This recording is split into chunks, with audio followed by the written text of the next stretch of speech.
Yo, what up, everybody? It's me, your boy Solav. We're coming on to the show right about now. You're watching BTM Before 5, and today, tukuleted mwana mlenzi aganaga. Yo. Ogamudde muganda wange. I listed the new. Nkusanze mu kifo kyo bw'ofumiza music. Yeah.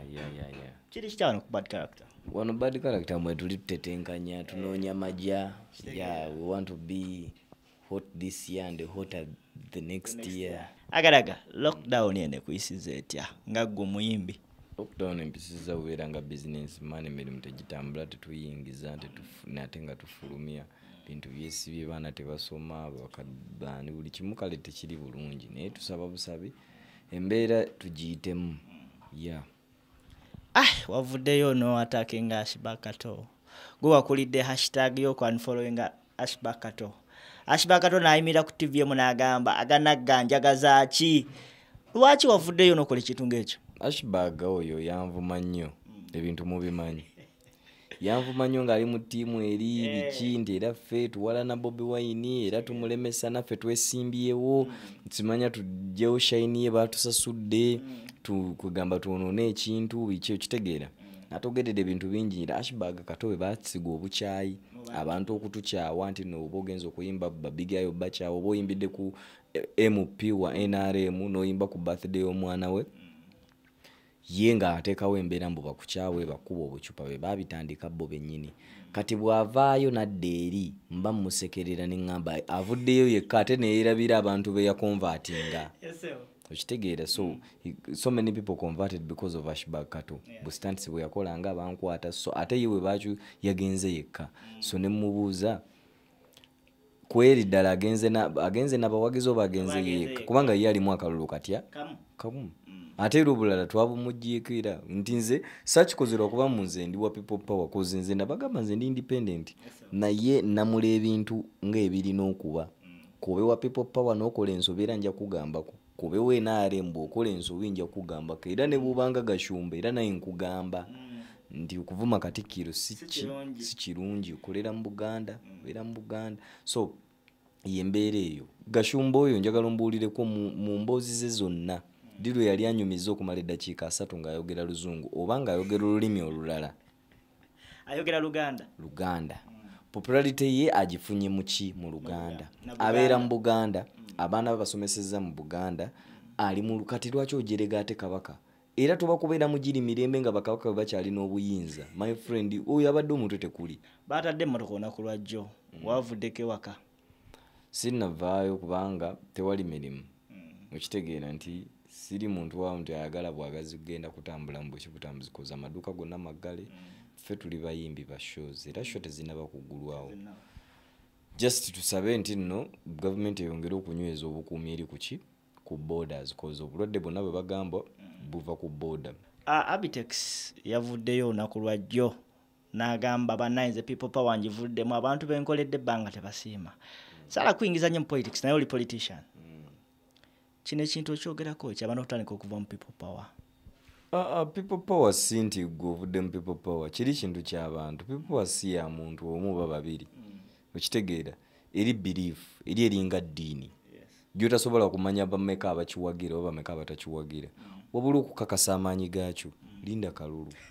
Tulinde kalulu. Okitegeera ebyo byonna mbusimanya gundi avuddeyo kubanga oli avuddeyo abitekisa era alina akalulu katya kamu ye bw'aba avuddeyo nabameka tuba twagala aveeyo agambe nze abitekisi naleeta abantu babano 100 ne mbagatta ku people power era ngenda nabo era wajja omu kintu kyokubiddemu amajja omaze okugakuba kati okitegeera so tusuubireyo signing endala yonna kuba fresh dad of yagenda nobanga aleta Chris Jones awo ne bitabukamu tusubire signing yonna endala y'omuyimbi. Yeah, definitely musubire nti just because nti Ugandan musicians tebamanyi business so kati nja kubuuza oyo ali luddawa right now okitegeera afunye hit oba where is he naye ate ffe tukyali mu position etya so the problem in Uganda is people tebanaba kutegeera nti this is a business.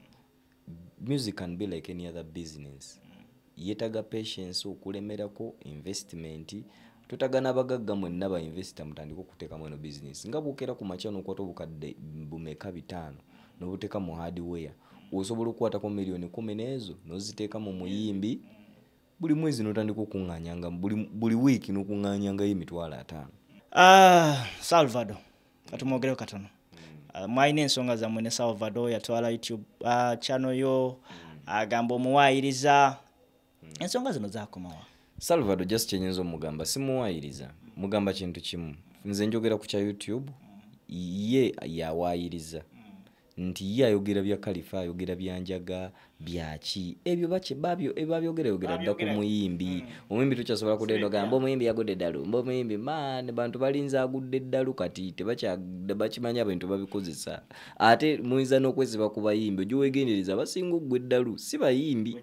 Okitegeera wabula bano so biri bintu by'abayimbi bibalekere. Okitegeera naawe onywa nnyo omwenge.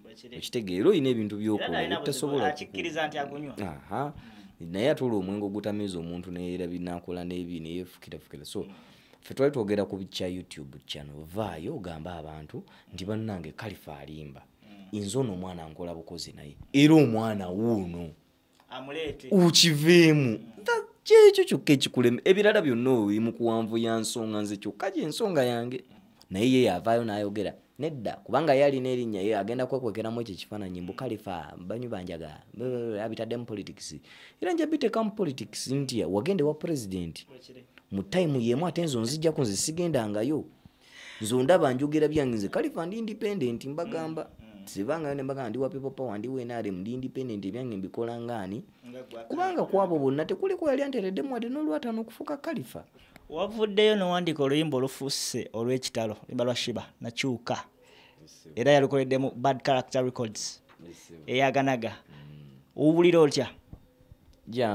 I feel the success. I'm feeling happy nti gwe gubadde omulundi gwange ogusooka. By the way Katonda I'm so blessed kambabuulire. Always my first things bifuuka byakabi nti my first song was Minakonda. It was my first recording. When nasoko recording ku microphone. Neru hitting. The first song I wrote nengamba nti kati luno kantu wandi cause nze njagala mpo omuyimbi ng'ekintu kirungi. Njagala mu oluyimba nange kennyini lwempulira nti luno lwenduteekayo nga nze nduyimbi lukola.